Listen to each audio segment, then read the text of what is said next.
Good evening, everybody, and welcome back to the Aviation RC New podcast. My name is Joe. And I'm Matt. And if you notice things sound a little different with us, we have both been sick. Yay! Happy holidays. Yeah, buddy. Tell you what, mine got me good. That's okay. You know, it's part of it. It could be worse. I know COVID's been having an upsurge. And just general, like the flu and all sorts of all the illnesses. They've all kind of come out. Mm-hmm. Colds are rampant again. Yeah. Honestly, I started to get worried that mine might have been. Mm-hmm. I took 2 tests before I left the house to go to the in-laws, and they were both expired. And so not even the control line was showing up. Oh. I was like, these are really, really shot. Wait. They have expiration dates? I'm just kidding. Yeah. like at that point, I wasn't really worried about it. But I was like, right. Yeah, we're going out of town. So when they both didn't really work, I was like, it's not COVID. And then when we were on our way back home or something from their place, I was like, I can't smell anything. And she's like, duh, you haven't been able to breathe through your nose for 3 days. Yeah, right? Of course you can't smell anything. I'm like, yeah, but babe, I can't smell anything. She says, yeah, you can't breathe through your nose. You kind of need air moving across that stuff. Yeah. Right now it's clogged with all the junk. Mm-hmm. Oh, but, boy. Well, yeah, so. Yeah. But what got you? I don't know. Based on last time I had COVID-19, it almost felt like it was a small resurgence of the pneumonia I had. Not pneumonia. What was it? Bronchitis. Bronchitis. No, was it? Yeah, the small version of a bronchitis. Mm-hmm. You know, and that's happened to me in the past where I had it and then I kind of get it a little bit easier. It was hard to breathe for a little bit. I mean, like a little bit, and I had a low-grade fever. Nothing big. It was enough to just feel off and out of kilter. So I sat and I just watched some stuff that I wanted to watch. I just enjoyed the day being on the couch. I had nothing else to do. It was like 2 days before Christmas or something. I had the day off. So I didn't owe anybody anything. It felt great. Nice. You know? Yeah, I got, let's see, I'm trying to remember, I thought I was at work Thursday, but I took the Friday off. We went up to the in-laws, yeah. And then I ended up having the Monday off. Yeah. So. Yeah, this holiday was a pretty awesome one where there's so many, it's situated right around the holiday, all the extra days off made a really long weekend. Which I recognize is a benefit of the roles that we're currently in. I would not necessarily normally get a 4-day weekend right there at Christmas, and I recognize that not everybody else is going to. Right, exactly. Right. So we're for all those people who were out there helping us idiots who waited till last minute, we appreciate that you're in the stores helping us get pick up the things we needed to, either from the grocery stores or the toy stores or whatever it was. So, you know, yeah, it's what it is. So, yeah, I'm always grateful that I can have a little bit of, it's just nice. I don't have vacation time at the minute.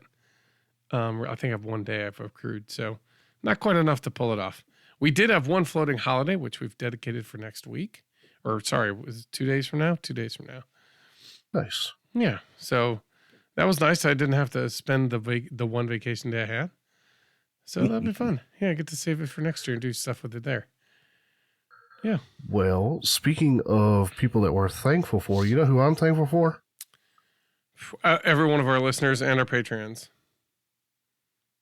Yes and yes. Our patrons for continuing to support us. I wonder if some have forgotten that they're on auto draft at this point. We appreciate it. Thank you. We thank you. Oh, there goes Matt in a coffin fit. I'm sorry, that was too much. Pardon me.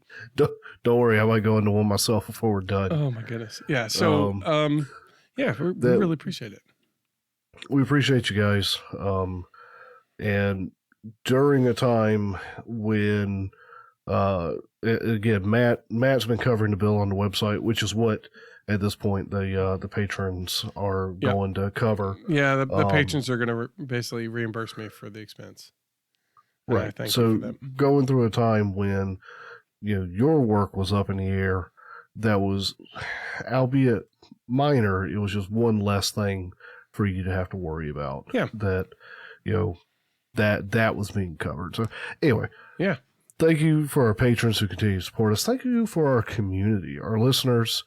There's going to be some thank yous this episode because we don't have a whole lot to talk about. No, I say, well, it's also coming on the end of the fiscal year, right? It's the end of the calendar year. It's time to kind of, I naturally, when you look at the new year, you look at you look forward and you look back.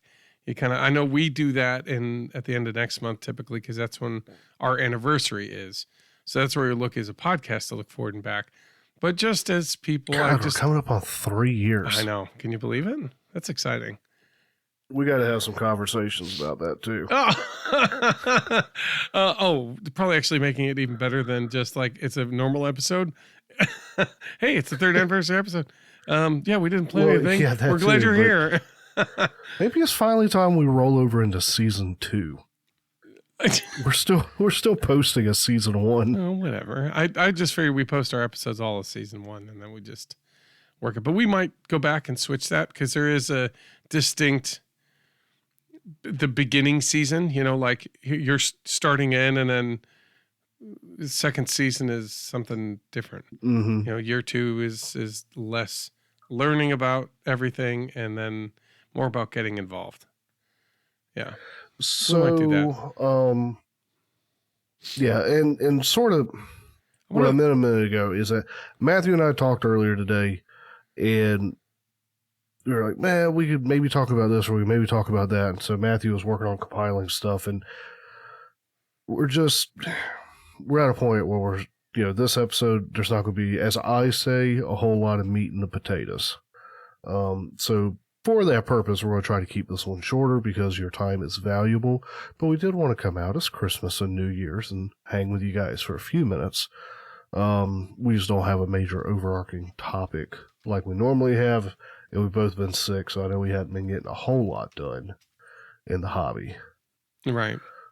Well, I had, my life took a happy side detour at the point that I thought I would have an ample amount of time. So, yeah. Yeah, I'm happy for you for that, by the way. Yeah, thanks. I appreciate it. It's a good thing. It's just, I've been kind of putting myself on the dating scene and it's some things have started to pick up on that. So that's all. It's good. It's exciting. I'm trying to temper it. Mm-hmm. With modesty and pessimism, Mm-hmm. Yeah. Show notes, show comments. We had a couple comments come in since last time. Let's see. Yankee expressed his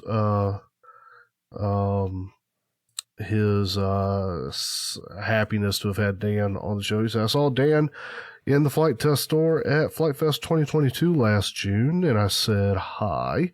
I recognize him and just wanted to thank you for all the work he did for putting us together the Simple Scout XL. He was very nice to take a few minutes to talk to me. Dan is, as advertised, super nice guy and a flight test community treasure. Yeah, he really is. Yeah, and then Dan popped back in was letting us know that he had a blast coming on. MC Maker said, yes, great episode, everyone. Dan inspired me to build the XL Scout, although I couldn't make it Dawn Patrol, and will use his XL 3D print files to finish it nicely. It has been in the queue. I hope to get to it soon. I'm going to try a Sunny Sky pancake motor to create a radial effect. Thanks for everything, guys. So, MC Maker, when you get that built, be sure to share some pictures. Yeah, we're looking forward to it. Mm-hmm. I don't know if you've seen, and I guess we'll get into this in a second. That's kind of what we were hoping to do. But again, life has been pretty busy. But I wanted to, there's a suggestion. I think both of you thought it was a great idea. So we may be continuing to pursue it. Maybe that's what we do on our anniversary episode. We'll kind of mention some things that have been happening lately in the build group and buildery or build group in the build chat channel. But I mean, people have been really putting together some really cool planes, and it's just one of those things that it's so heartening to see. Oh wow, I'm just pacing everywhere, aren't I? Basically, our good friend 10745. There was some discussion about taking a toy plane, like some, like a Fisher Price kind of toy plane, and making a scale working model that you can then take out to the field and fly, like blow it up scale, like a 400% one or something like that. And he did a great job. Where are you looking at that? Go to the bottom of what I sent. Apparently I posted it twice. Jeez Louise. Where'd you put it? I put it at the bottom. We'll go over it in a second, but we'll talk about that in more detail. But it's that kind of thing. It's that kind of sentiment where it's like, it's about having fun. It's about, people talking about the hobby and ideas about what they might want to do. And then with that, they kind of come up with these great ideas. And, one fosters the next. And all of a sudden, everybody's having a good time. Mm-hmm. So yeah, we'll get into that one in a minute. But yeah, so why don't we go quickly, and it's going to be very quick. Have you been doing anything in the hobby?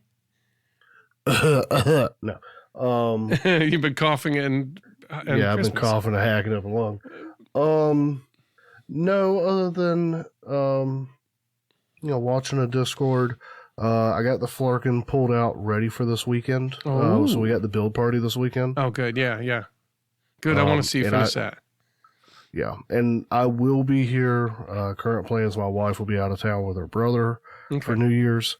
So I'm planning to be here pretty much from when we start the build party until the ball drops Eastern time. Right. Awesome. That's tremendous. I will try to be there as long as I can reasonably be there. I'm not sure what my New Year's plans are going to be, but I know they'll be there. I have a couple invites to different parties, I guess. Not sure what I'm going to do specifically, trying to figure that out. But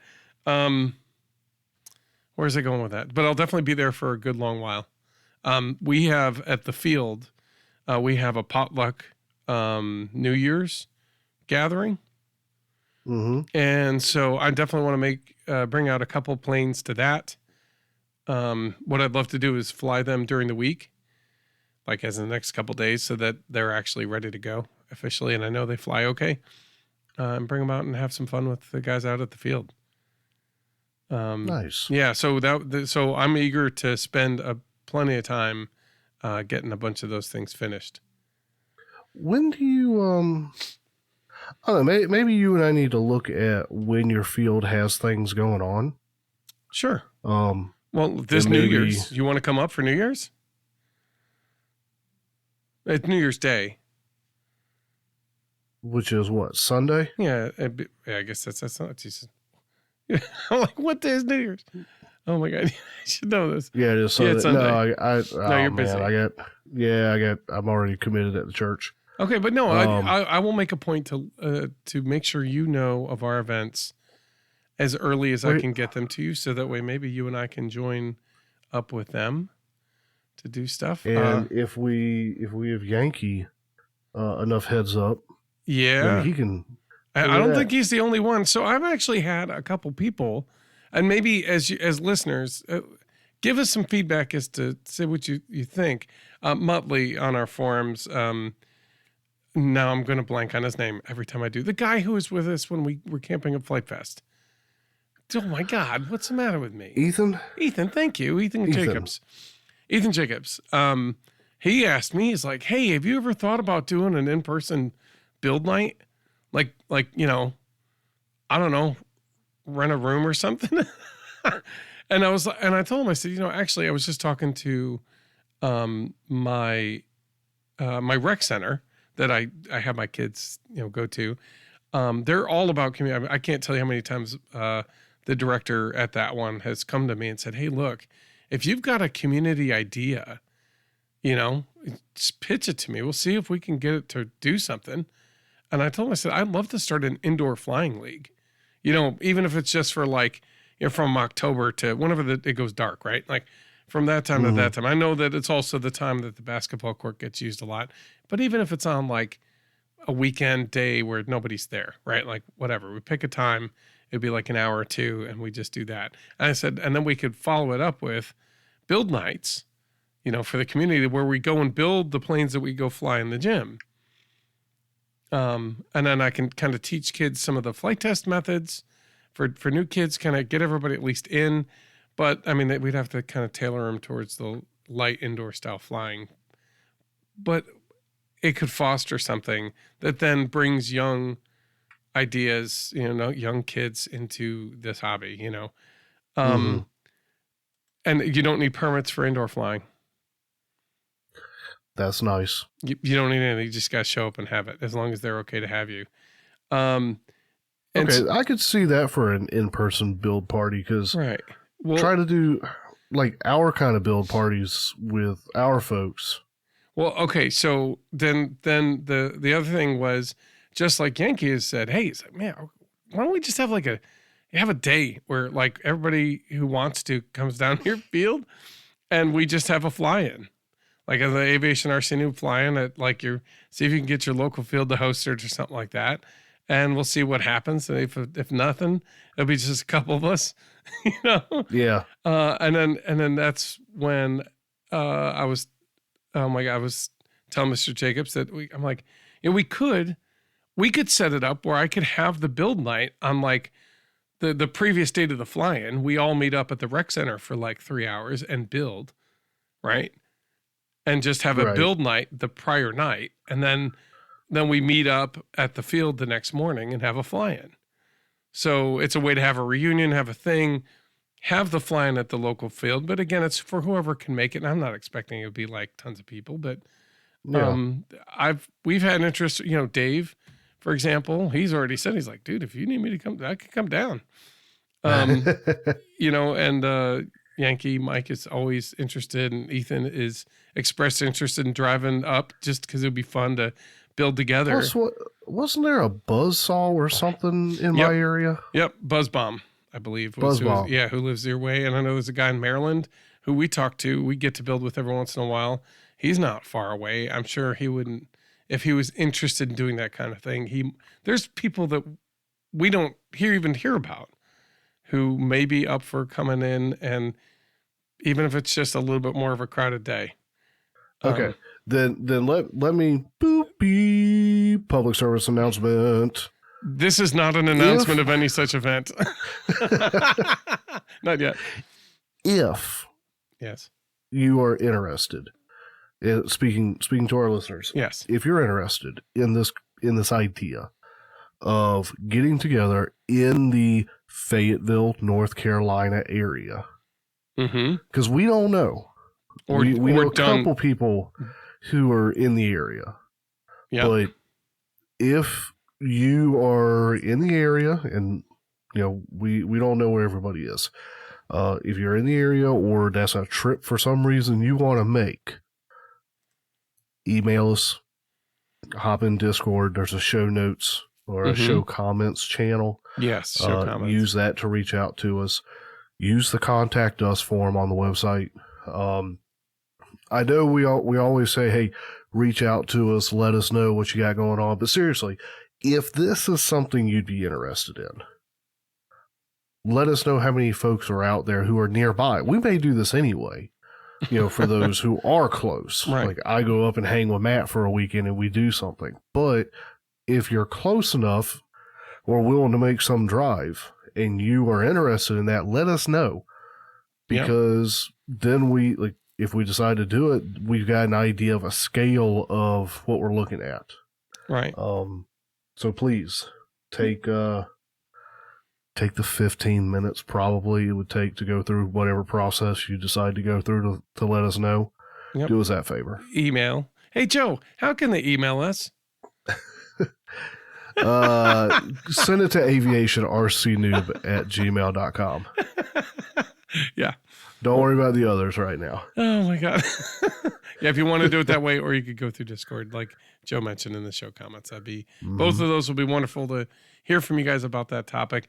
it's definitely something that, I've heard more than once from people who are just like, that would be amazing. Why can't we do that?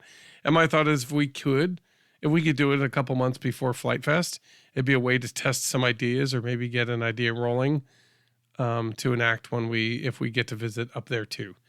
I don't know. But anyway, yeah. So there we are. Oh, speaking of Flight Test or Flight Fest, I double checked. Your boy is going. Heck yeah! Whoop whoop. So just had to make sure that I could. That's awesome. I know I will have plenty of vacation time by that point. I will have a full 2 weeks by midsummer. So that means that I will not only have my family week, I will also have a week to be able to, the handful of days we need to go up and do Flight Fest. Nice. I'm excited about that. Heck, I might even be able to go and work up there. Theoretically. What, at Flight Fest? Look, as long as I can get the work done, you mean they don't care. Work remotely? Yeah. I'm already working remotely, but, I don't know, man. Like, it's not what I want to do. Trust me, I'd rather take the days off. Thanks. Yeah, there's so much to do. Oh my God, it's so busy. And it's just so much. It's so good. Anyway. Yeah. Well, good. I had so much to do, and I only flew a couple flights. Hey, have you ever flown your little quadcopter?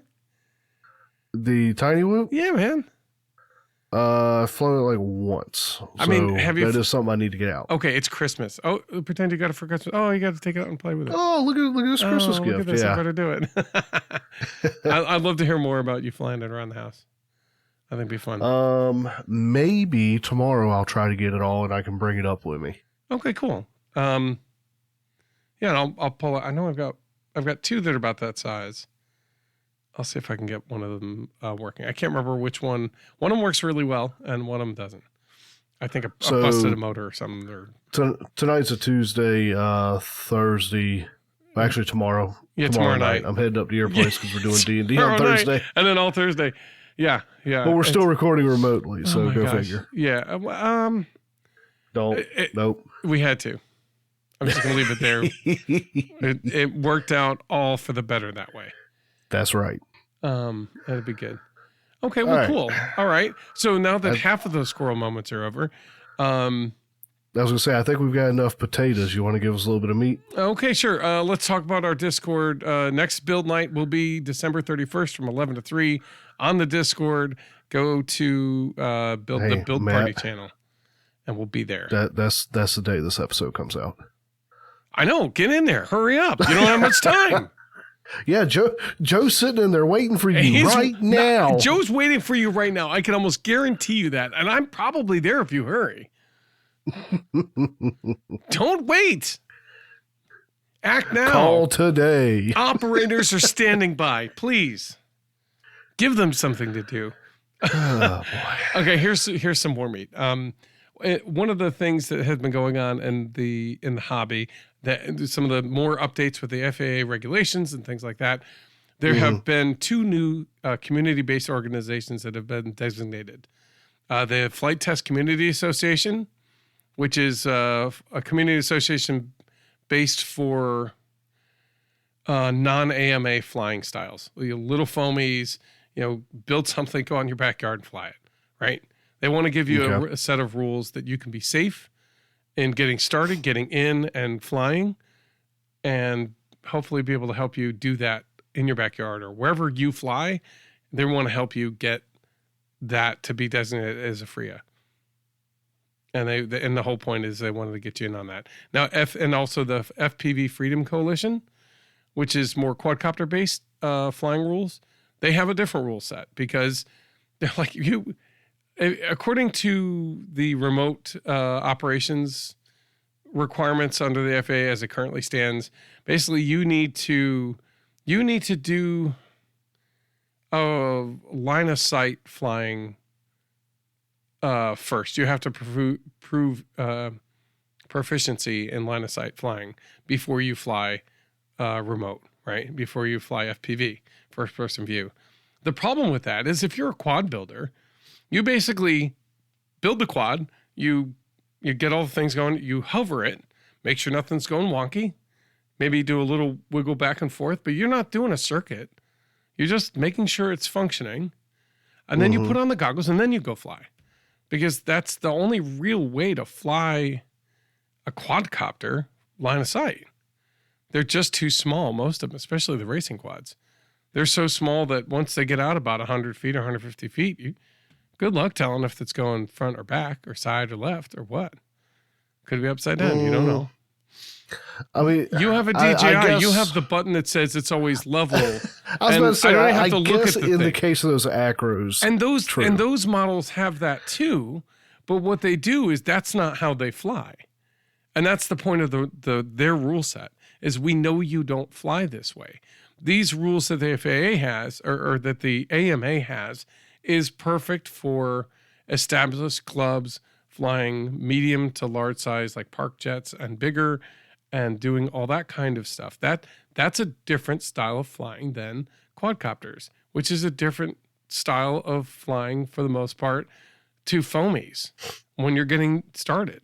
So all of those rule sets have kind of a purpose. And all the FAA requires you to do is fly by a rule set. So look at their rules and see what you need to do to comply and see what and if you cannot fly by those rules and be in a designated area, then you put in, what is that? Oh, remote ID. Thank you, remote ID unit. And then that's the other thing is, flight test. Josh Bixler was on this. We're going to put a link in the doobly-doo, in the show notes, it was a Josh Bardwell interview of both those, John Messina and Josh Bixler, who are the heads of each of those two organizations respectively. And they're talking to Josh Bixler and he's like, look, we're going to do everything we can to make sure that we will sell you, we'll find a way to get reasonably lightweight, remote ID units that we can sell these so that you have one. And as not as a commercial pilot, but as a recreational pilot, recreational flying, you only need one for every, all of your planes. You need to put that one in whatever you're flying at the time, but you only need one. So it shouldn't be cumbersome. So he's hoping to get that down. I don't think he nailed the price point unit, but I got the impression he's kind of wants it to be about as much as a flight control board as they currently are. I think about $50. Yeah, that'll be a significant drop in price compared to the one that's out now. Yeah, well, the one that's out now is pretty high functioning too. Is it? It doesn't. It has a lot of the extra stuff you don't truly need, but it's good function to have, especially if you're having it as the heart of an autonomous unit or semi-autonomous. So fair. Yeah. Again, if you're going to say, like, hey, here's our catalog, it's the only one available, so you're going to buy it. Oh, geez, somebody's selling a Pinto. Hey, here's a Pinto version. You can buy one too. I guess not to knock a Pinto, although, as I understand it, they deserved it. Those cars. So take a look at the video. They really kind of go through. I'm a little bit, I watch Bruce Simpson, who's ex-Jet. I watch Josh Bardwell, who does a lot of quadcopter reviews. And, I enjoy the flight test videos and I just kind of track where they're going and what the perspective is. I know that everybody has a different way of looking at it. Ex-Jet has a pretty cynical, I don't know. It's a realistic / cynical view. He's just kind of like, but these guys are run by politicians. Politicians do things differently than the average man, that's they don't think about things the same way. Regulatory agencies, their job is different than what you think it is, and he's like, you may want to watch because these kind of tactics are the boiling water, the frog in the boiling water situation where it's like a little bit. If we change this rule just a little bit at a time where you don't care, it'll give us a certain leverage to be able to do all of the things we want. So we'll back off. We've got time. We'll get it there eventually, and he's like, I know they're telling you it doesn't, you don't need to do it yet. They keep it real quiet, but they're telling you like, no, these are the things we're going to do. All that stuff in that initial release of the change of rules, that's what they want to do. And they'll get there. It's kind of his perspective. Right. And other than us saying, that's baloney. We're not going to do it. And that was the other thing. It's just like, look, everybody has a right to do that, is to be non-compliant. And he goes, whether I'm for it or against it, my job as a CBO is to give you an avenue to do this and be part of the hobby legally. Like that's our job, is to help you legally be part of this. And, whether or not I agree is not important. Right. He goes, it is important, but that's not the role of this, He did it more eloquently. It just hearing the conversations made me feel like these guys have really paid very close attention. I think one of the big things they were saying is that the big concern is that the FAA is circumventing the rule change methods, right? Like when they put out the rule change, they had to put it out. It had to be out there for a certain amount of time. They had to get comments. They had to address every comment before they could enact the rules officially, right? And they had to see, they go through that process, right? But if they have CBOs do it, and all they do is say, we advise that you should do the following. If the CBOs say, okay, whatever you say, FAA, don't take our stuff away, right? If they go and enact it, FAA has not broken any rules. But now it's law. Now, if you're not following that CBO's rule, you're now not compliant with the law, because they made it so that you have to be following under one of these rule sets. So if they suggest it to the rule set and the rule sets take it, they don't have to go through any vetting. But both of those heads of organizations have made it very clear that they're very aware that is something that could easily be attempted. And they're not looking to have any of that. Like, you can advise all you want. It's our rule set. That's right. And if it doesn't make sense for our community, which is the point of the CBO, it's our community. We know it. We know what'll keep us safe. Get out of here. We'll write the rules, and that will be good. And if it's not good enough, then maybe you do a review of our rules. That's a different thing. They don't have to grant the access, right? They don't have to grant the status as CBO. But by doing so, they've empowered the CBO to set the rule set. Well, we'll just have to see so how well the heads of those organizations continue forward, right? Yeah, as they go into the, they may not be the same people as it goes forward. I imagine they will be generally, but maybe not. And everybody has a different perspective, and the FAA may get required in different ways. But it'll be interesting to watch. I urge you to watch the video. Josh Bridwell did a really good interview of both of those CBO heads and their take on the whole thing. And they seem to be very much in agreement. Like, we each feel our community needs different rule sets, but we all want the same thing. We want, people to enjoy the hobby that is just, it changes you for the better, and we want to see more of it. So, and hey, Josh's heart is in the getting kids in and doing STEM. He goes, we got like, 40,000 STEM students right now what are we supposed to tell them? No, oh, nope, you can't go out in your backyard and actually fly this. That's against the rules. That's against the law, federal law for that matter. Yeah. It's pretty awful. If he goes, we're already in a crunch as far as those industries. Are we really trying to make it worse? Because this gives us an avenue to make it so that we can do what this is for. All this stuff is to foster that love so those industries can continue to flourish with the people who need to be there. But they won't be there if they don't know that they love it. So anyway, all right, I'll get off of that. But check out the interview. It was pretty good. And keep an eye out for him, because there's a lot of people having a different take. Like I said, I usually put up Bruce Simpson stuff because he seems to have a very keen critical eye about the possibilities of how it could be misused.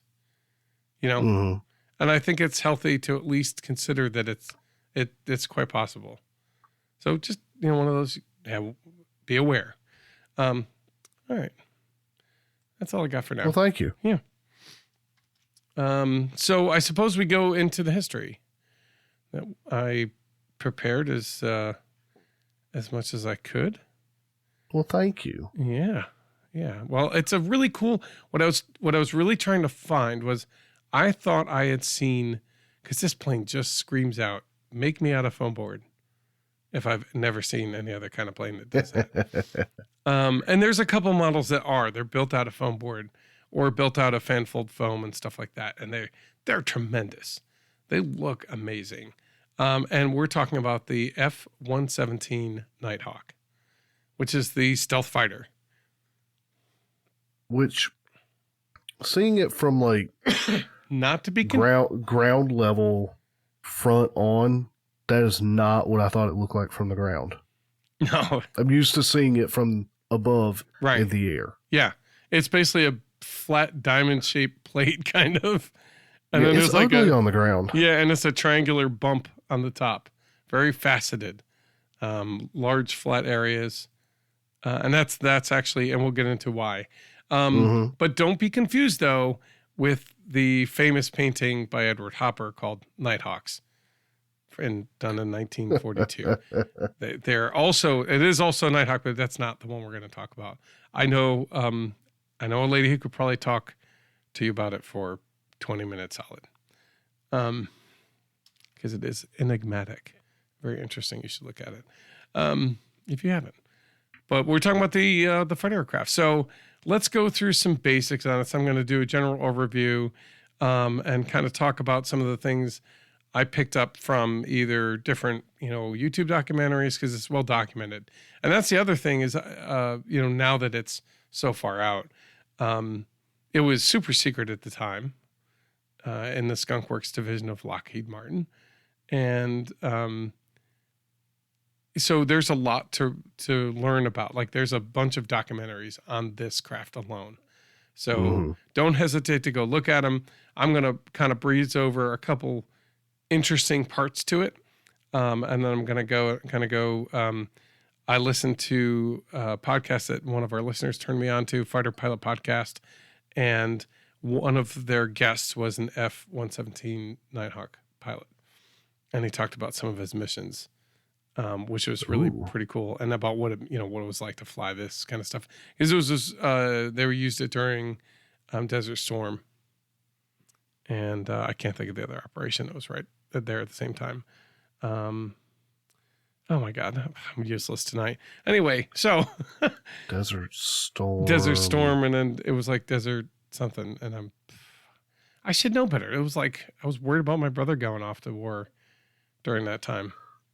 Yeah, I should know it as well. Okay, so forgive us, but all your listeners, just please, you're probably shouting at your radios right now. You guys, how do you not know? But we'll go through it in just a little bit. Okay. All right. So Lockheed. So the F-117 was called the Nighthawk because it was going to be operated almost solely at night. It was created by Lockheed as it is a retired American single seat twin engine stealth attack craft developed by their Lockheed Martin's Skunk Works division and operated by the United States Air Force. Interrupting. Yes. Operation Desert Shield. That's the one. Yeah, Desert Shield and then Desert Storm. Yep. And Desert Saber. Whoa, easy. I don't know about that. Yeah, neither did I. Look at you. Google. Don't give up your sources, sir. No, good. Excellent. Thank you. And it was the first operational aircraft to be able to use stealth technology. So it was if I'm likely, I didn't put the really cool information in there. Nope. Probably didn't. Oh, no, I did. I did. However, So my son accidentally cracked my screen, and it's a touch screen. So as I'm doing stuff, it starts randomly clicking spots Mm-hmm. and performing functions because it's reading the capacitance. Okay. What are you looking for? No, I did. There's it's a whole thing about the radar, about what kind of that's really disappointing because I was all, oh, I don't, no, I don't want RC. That's why. Okay. It was about the details on the actual where, yeah, the background of basically why uh what the stealth technology was, where it came from, and why the plane looks the way it looks, right? So Yeah, okay. well, I mean, I can tell you just from my own knowledge why it's shaped the way it is. Okay. Um, and that faceted view had to do, and I'm looking to see if there's a way that I can like pull up a previous version of this document that we're working on. But in the meantime, the sharp facets, all the angles was for radar deflection. Right. Whereas now we focus on absorbing and giving low radar profiles. This was more about scattering and getting that radar not to be able to return directly to its point. So no, Yeah. I guess the intent was that no angle was in a position to reflect directly back at any emitter source. Right. So that way, when what reflected back was very little to nothing, and radar, like birds had better radar presence than this plane. Yeah. Which means you can't see it. I mean, you could physically see it. It's not like it's not there. But that was actually the reason why it was painted black. Okay, let me finish what I was reading. I found the other part, which is important. So that's good. We'll get to that. All right. So the F-17 was based on the Have Blue technology demonstrator. The Nighthawk's maiden flight took place in 1981 at Groom Lake, Nevada, and the aircraft achieved initial operational capability status in 1983. It was shrouded in secrecy all the way until it was revealed to the public in 1988. Of the 64 F-117s built, 59 were production versions, and the other 5 were prototypes. And I believe so. The F-117 was widely publicized for its role in the Gulf War of 1991, although it was commonly referred to as the stealth fighter. It was strictly an attack aircraft. So the F-117s took part in the conflict in Yugoslavia, where one was shot down by Russian surface-to-air missiles in 1999. The U.S. Air Force retired the 117 in April of 2008, primarily due to the fielding of the F-22 Raptor, which is certainly a plane on my list for us to talk about. Because I know a guy who did an amazing job making a 50 millimeter model of that thing. And I know a guy who walked the Lockheed production line and saw them. Well, get that guy on here. Let's talk to him. It's me. Good. Then we're going to get a special guest when we talk about our F-22 Raptors, who knows all that stuff. Cool. Well, then I guess I would love it. Actually, now I'm trying to remember if I ever did actually see them. Well, I know I saw the C-130s. Those things are awesome. C-130Js, I think they were, because at that time they were doing the clutches to disengage the blades. Okay. Trying to remember. Look at you with the big... I think I did get to see them in production. I know they were in production when we were there. Okay. Whether or not you saw parts of them or not is... Yeah. It's been, 17 years ago. Well, I will say in the next couple of weeks, get some information on the F-22 Raptor. We may not do it right away. We have a couple others that we kind of agreed to look into, but that's definitely on the list. And I want to rebuild my Raptor. I really enjoyed that plane before I slammed it in the ground. Okay, let's see here. Right. So that was a big blow because I was like, it's completely undetectable. So what the Russians did was they used low frequency radar to detect where the plane was, to redirect the high frequency radar when it got closer to find it. And then the SAMs were able to then take it out. And they also used their eyes because the general was specifically telling them to listen and look for the plane. Wait, go over that low frequency radar thing again. So the low frequency radar, they were using ultra low frequency. I think that's what it was called. They're using ultra low frequency radar to assist in the traditional radar. So it could actually detect where the craft was. Because they're using a different level of radar, it actually was enough for them to beat the stealthiness of the craft. Well, the way you had said it, and I don't see it in your notes here. It's not in the notes. I was watching a bunch of documentaries, so it was like a blip for about 30 seconds in one of the documentaries. Right. So what you had said, and the way I'm operating, is that the low frequency radar was picking up on where it had been. So it was somehow. It was getting enough information for them to get really close. And right, it's almost like it was picking up on the exhaust of the plane. I don't even know. I don't understand the technology well enough to know. But there's more than one strategy used to help reduce the radar signal. And we'll cover that. And you mentioned some of them. But I think it was like this radar is it was useful against the radar of the day, whatever frequency they used. But basically, they went back to an old technology that went with the lower frequency radar, which was not probably as pinpoint accurate. Okay. And consequently, it was able to get kind of eyeballs in the right direction. And with that, it was able to one of the SAMs was able to catch it. So, okay. And so that's the thing is it's not the best fighter. It's not the fastest. It's not the most agile. It doesn't fly the best, but you don't see it until it's there. And it's too late by then, Okay. So despite the type's official retirement, a portion of the fleet had been kept in airworthiness condition, and the Nighthawks have been observed flying since 2009.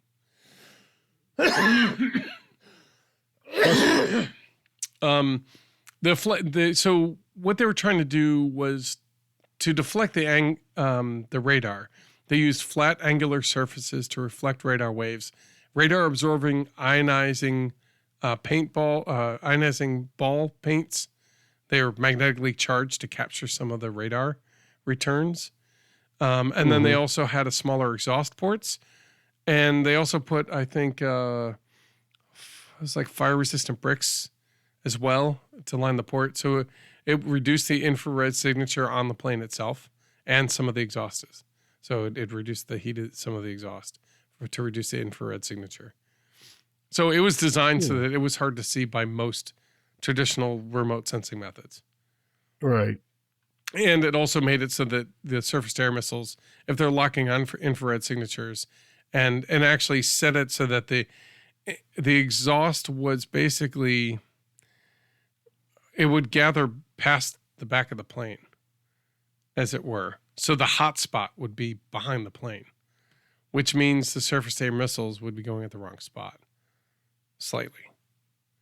So that kind of thing. Like there are multiple different ways. And again, I could be wrong, but that's my understanding from what I was hearing. So yeah, that's pretty freaking awesome plane. So let me go into how. So the reason why this even came about, why the plane started going, was in 1964. The Pyotr Yefimstev, Soviet mathematician, published a seminal paper titled "Method of Edge Waves in Physical Theories of Diffraction" in the journal in the Moscow Institute for Radio Engineering, which showed the strength that the strength of the radar that returns from an object is related to its edge configuration, not its size. So based on like how its leading edge is, that's what you're getting stuff back from. Euphem stem. It's Euphem TSEV. Zev, yeah.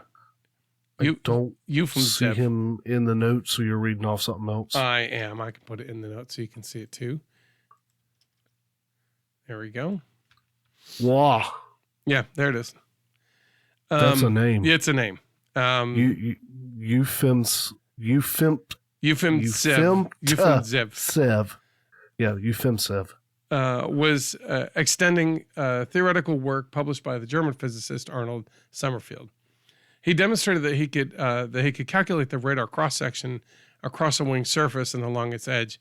The obvious and logical conclusion was that even large aircraft could reduce the radar signature by exploiting this principle.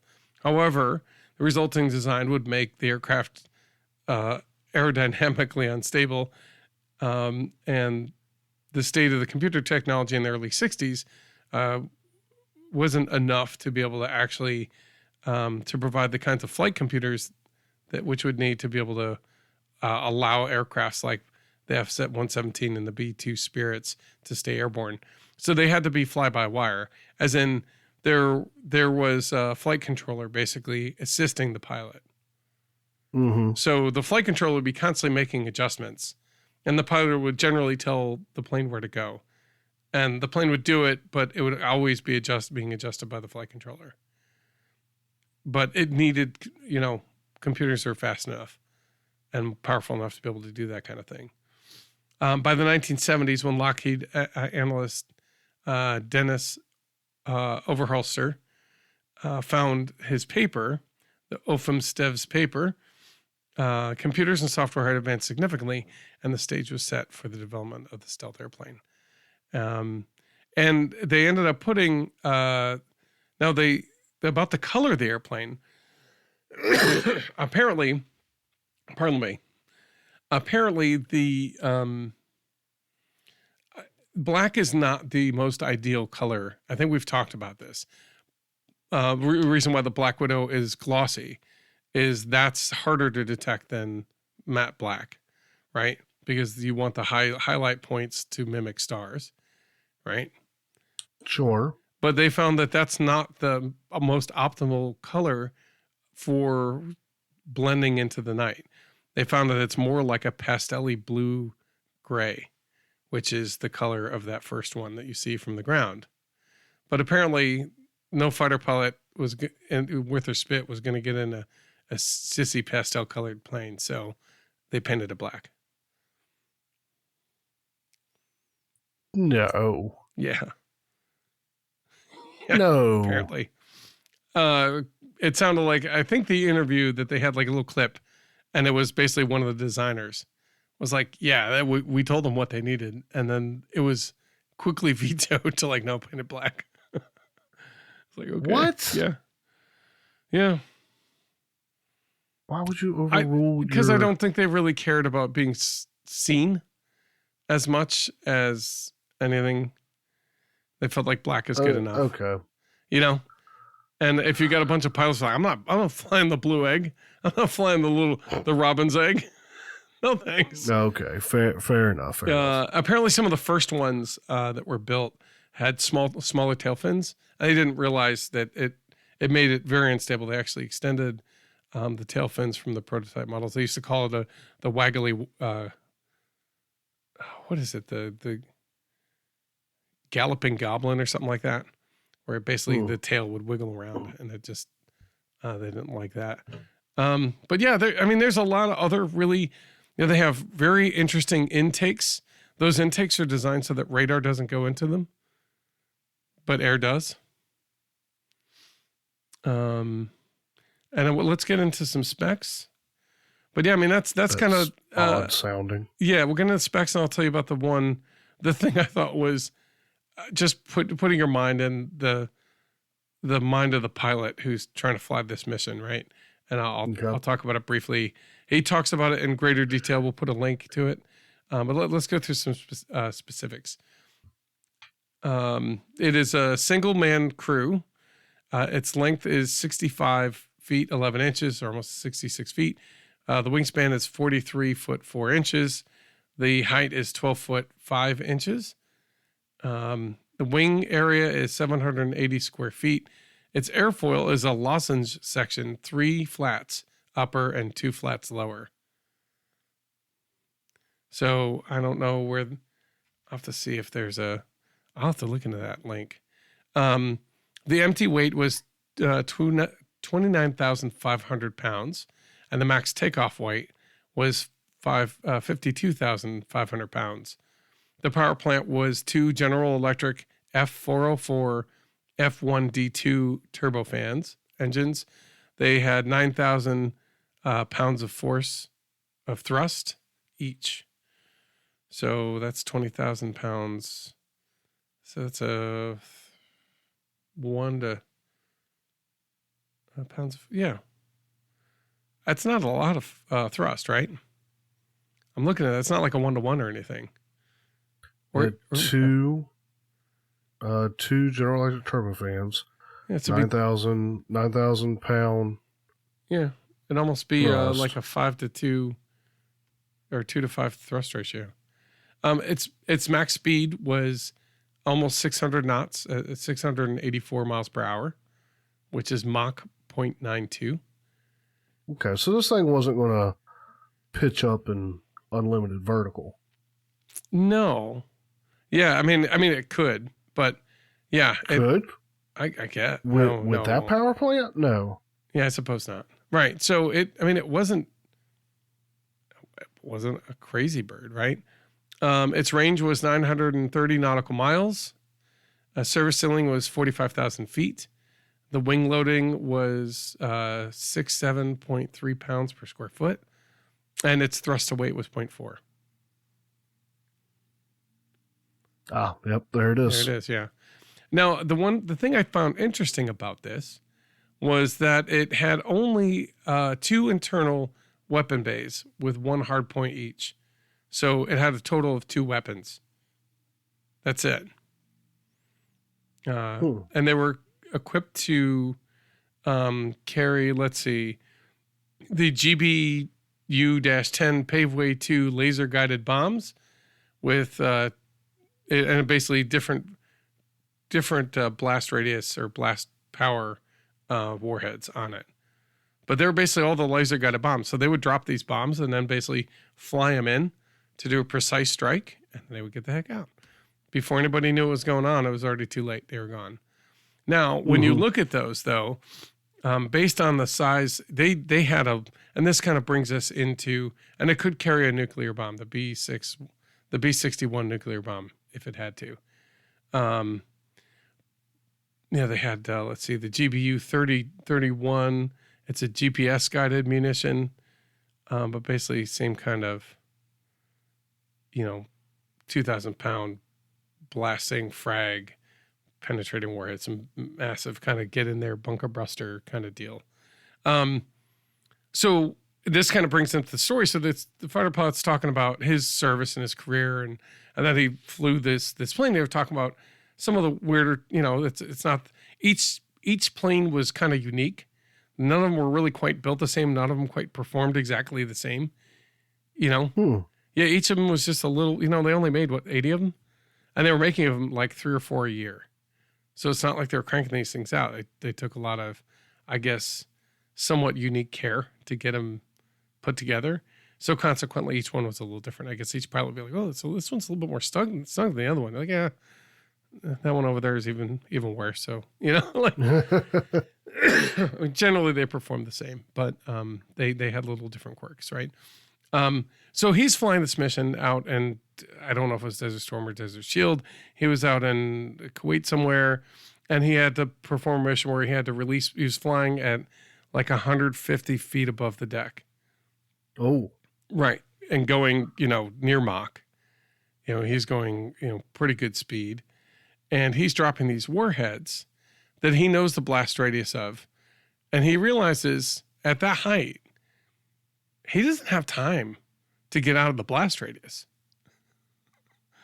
So he drops the bomb and goes, oh no. And all of a sudden, his whole world, literally, the back end of the plane basically goes flipping over the front. What? Yeah, and he's panicking, like, oh my God. And of course, you know what? I don't know if it was at that point. I think he said it was like 500 feet above the deck. I'd have to go back. I didn't listen to the episode again for that part, but I will link. I urge you to listen to this episode. It's really good. I don't think they curse in it, so I think it's family friendly. If it isn't, they identify it in the beginning.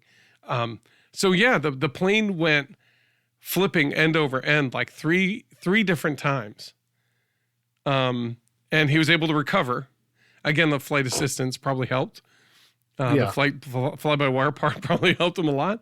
And then he's like, oh, God, all right. And then he like, yeah, okay. but can you imagine the computer systems on board, what God. they were thinking? Holy crap, we're in trouble. Yeah. Yeah, I can only imagine. And he said he was like, all of his training kicked in. It was definitely a surprise. And he's like, oh no. But he said, but he still had to get the waypoint 2. You know what I mean? So off he managed to get control of it before it hit the deck. Managed to get back to where he needed to, got to mission 2. By the time I got to the second waypoint though, I knew what to expect this time. So he dropped it and he kind of corrected ahead of time. So it wasn't as scary. But yeah, you should always be aware of, and we usually are, but be aware of the blast radius of the munitions you're dropping based on where you were and the height. Yeah, you don't want to be in the blast zone. I think it was, yeah, we were. it was a surprise. So it was big, but the whole point though was going in low so nobody saw and nobody heard until it was already too late. Yeah, but I figured at those speeds he'd have been out like I guess it flipped him up, right? Up and forward. Yeah. I don't know. Yeah, I know. Ultimately, again, listen to the thing. I'm going to put I'll put a link into it in our show notes. Joe, I urge you, if you listen to no other podcasts, just listen to that. And but yeah, and he said basically, you go up on the bomber and you'd refuel and you go back and do the next mission. You know what I mean? Or you'd stop and land, pick up more munitions, and off you were to do the next next sortie. You'd have to. He goes, we did 3 or 4 in a night, and it was busy. And then he has a pretty fun, somewhat adult oriented, cute story about when they were refueling. So he said it was just one of those things. There was somebody in that plane that was helping motivate the pilots do what they were doing. Okay. You'll enjoy it. It's a funny one, but that part there again, they talk about it in G-rated fashion. Okay, fair enough. Yeah. All right. Well, thank you. Mm-hmm. I'm pulling the episode now. Okay, you're good. I was just gathering my thoughts there for a minute and seeing if we had anything else, because that's sort of the meat for this episode. We didn't have, like I said earlier, we don't have a main topic. I don't want to fluff it up too much. We came on, we kind of talked about what we need to talk about. Anything we want to be sure we cover in closing, or you want me to go ahead and let us get out of here, Matt? Well, why don't we talk about what we're planning on, what we think we're going to be building on New Year's Day. As we're a lot closer, I think we have a better handle on what the plan is. Yeah, I'll be hopefully finishing up the Flurkin, and if I finish the Flurkin, I'll probably move on to the other skinned Spitfire. Okay, good. That makes perfect sense. There we go. Mm-hmm. F-117 Nighthawk. Just kind of wrapping up some of these builds that I've got in a couple different stages. All right. Let's see. I'm just trying to see where this link goes, and I can't see where it goes. All right. Well, anyway, I have it here, so I'll listen to it on Spotify. Well, what am I going to be doing? Is that what you're asking? I was waiting. Yeah. Okay. Sorry. If I don't have the glider together, I'm going to work on the final touches and testing everything. I may have that together before then, but I'm also not going to hold my breath. Basically, we do a lot of cleaning off of stuff. That and probably the Puri, because the Special K is ready. Okay. That one is ready. I think I have to put popsicles on the hatch. I think that's it. So that one's ready. I need to get the motor, the electronics in the Puri. And so those two are probably the planes I'll be working on, because I would like to fly, all of those guys. I think that'd be a lot of fun to fly them around on New Year's Day. Nice. Yeah. And then, if not, just share what you. I love it when they have the people put the birds that say plans. Fantastic. What? No, in the our general chat, somebody's talking about a plane that they've got. The GB is a big favorite, right? Okay, and anytime somebody says, "Oh, you did a plane? Oh, do you have the plans? plans?" So anyway, okay. All right, but no, I really don't have anything else other than that. I mean, other than I really truly wish everybody had spectacular holidays with with their family and getting to spend hopefully some time doing the things they love in the hobby. I know I'm excited that I get to see you in a couple days. To me, that's like have my own kind of Christmas. And really have everybody have a spectacular New Year. And if you're not at the build night, we'll catch you shortly after that with the following episode. Well, I would leave. Wow, this is actually coming out the last day of 2022. I know. Happy New Year. Let's leave everybody with a bit of motivation, which is easy for us because, like, I got a new career position halfway through this year because my company went out of business, and so I had to. And you were kind of in a position where you needed to, and so we've both made major changes.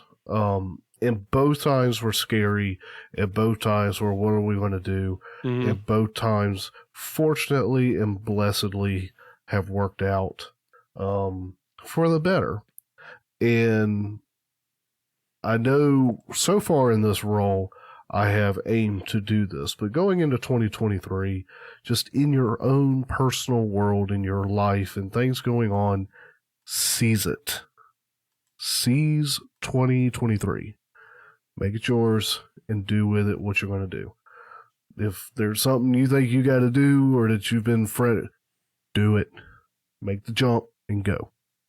Because that's what held me up for too many years. Was that fear of jumping.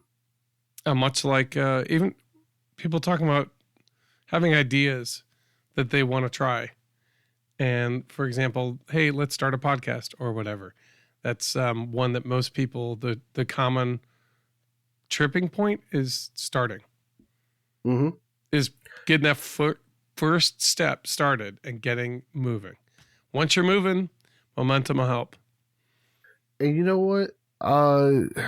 That's something I've wanted to kind of encourage at some point. It would just never seemed like a good time. But yeah, if you want to make 2023 your year to do a podcast, like, go for it. If it's about RC Aviation, what you're doing in the hobby, what Matt and I are doing, like, you want to do that, do it. You're not competing with us. Join in and do the thing, and Matt and I will be happy to offer you whatever guidance you seek if you happen to reach out to us in that regard, or go about your own, because we got a guy in the community that fired one up recently, don't we? Yeah, I was actually going to mention that. My namesake, Matt, Bush, he goes by Bush Huck RC. He's in South Africa. He's been to countless build nights, despite it being 4:00 in the morning or something on his end most of the time. Like, Yeah. oh my gosh, what are you doing? Go to sleep. He's like, no, I want to build. I want to build with you guys. He's awesome. He actually had his inaugural episode with me. I don't know why. He managed. Poor guy. No, I'm just He kidding. likes you. It was a great time, honestly. So here, I'm going to actually put a link in at the end of our show notes here as With well his- with his thing. We also have Nice. in the show notes. Here we go. That's he put it out as a YouTube video. That's his first episode. He's been pumping them out pretty regularly. I think he's on 4 or 5 now. Well, look at him. Hold on. And hey, remember our first couple? They were I terrible. Oh, they weren't terrible. They were just more rough around the edges than we want. Episode 2, I think is what he's on, but he's done a couple special kind of rules and regulations editions. Like we keep doing the FAA episodes because apparently IMAC is what he's maybe possibly governed by. I haven't caught up on that episode. Oh no, he's talking about the acrobatic competitions. So he talked to the guy from Australia. That's what it was, and he basically had a long conversation with that guy. You'll have to go look over there. His name is Matthew Dupree, and he's super enthusiastic. He wants to get South Africans excited about it. The materials and methods available and cost effective down in his region are not the same as other parts of the world. Every part has seems to have a different restriction. Mm-hmm. For him, foam board costs like $10 a sheet. Oh. You know what I mean? Something like that. He's like, I'll make my own. Forget this. Yeah. So then now let's tune into him and see what he's got going on, or take inspiration from him. Mm-hmm. And just the example of, most people don't do a podcast. They've got all this idea and you keep asking them year after year, hey, have you ever started a podcast, or you ever started doing the whatever? Maybe it's an aquaponics system. You want to be self-sufficient. You're like, well, I never really did it. I never quite got off the ground. I got all the plans. I'm ready, but there's just something. Mm-hmm. Put the sum aside and give it a shot. You'd be surprised at the outcome. Whatever it is, do it in 2023. Hey, I'd like to give a special thanks for Richard for putting our logo, what are the roundels on the bottom of his, it looks like his, oh my God, Blue Angel style Foamy Wonder. Yeah, I saw that. Yep. And that looks fantastic. Devin, he made a Lazy Bee out of foam board, pretty big one for his daughter, and he made it purple and pink because that's her favorite colors, and it turned out great. It looks beautiful. I can't wait to see the video of it flying. Let's see, Tench 745 Brian. I remember we met him at Flight Fest. He has a couple planes that he's been putting together. He made a giant purple version of a little purple Fisher Price type plane. It looks fantastic. It is such a great job. I'm eager to see that one in the air if it makes it. Like we were talking about, Richard put together the Foam Wonder, did it in the Blue Angel style, and he's been a big supporter of the podcast, and we appreciate that. So everybody, we've got a couple pictures of Bushhawk RCs. He made a red, white, and blue plane, kind of like a Norwegian flag. I mean, I don't know, maybe it's after a different flag, but it's a really great. It's like a simple stick. Mm-hmm. The ones that Ron and Tom talk about. Yeah, it's what Ron and Tom talk about all the time. Yep. Yeah, but it's great. Just the color scheme on that is striking. And it looks like it's just so easy to tell what's up and down and left and right, and easy to tell it apart when you if you lost it in the field. And we've got another picture. And this is just like stuff over the last month. I mean, people have been really active in the build group. And it's just, I guess my point is, it's very heartening to see everybody's excitement. I want to thank everybody for kind of, being active in that community and really making it something worth coming back to. I think, Tony has told us, he's like, that's why I keep coming back here. Like, this is some of the best community that's around, that's active. there's a lot of people who are in a community, but they don't do anything. He goes, we're always building, like always building. And he goes, I've built more planes hanging out with you guys than I've built with hardly anybody else, There you go. And it's the community doing that. That's not necessarily me or you. It's right. And at this point, I'm seeing people jump in the build groups all the time, which is wonderful. Oliver has a 3D flying jet. Really cool. It's a commercial. I think he recommended that or something from the same company. I'm trying to think of what the name of the company is. Multiplex, I think. And basically, he's like, these are great 3D flyers. You won't be disappointed. It's a great way to get started. You'll learn a lot, and it's durable. So it's like they're made out of EPO or EPP, I think. Yeah, it's a profile. Yeah, it's just a profile 3D flyer kind of deal. It's nothing earth shattering or anything, but watching him fly those kind of jets and those kind of planes is so inspiring. So I'm glad that he put that together and he shared it with us. That was really cool. So I want to, again, thanks to the community who's really made this podcast and inspired Joe and I to keep going and just enjoy it, I think, more than we probably would have on our own. I can agree with that statement. But I think we're starting to ramble. You ready? Yeah, I'm ready. All right. Well, guys, as always, thank you for tuning in and listening. We hope you've enjoyed listening to this conversation as much as Matthew and I have enjoyed having it. Thank you for bearing with us on a week when we didn't have a whole lot to talk about, but we still managed to burn almost an hour and a half of your time, and we apologize for that. But thank you for sticking with us. Hoarse voices and coughing at all.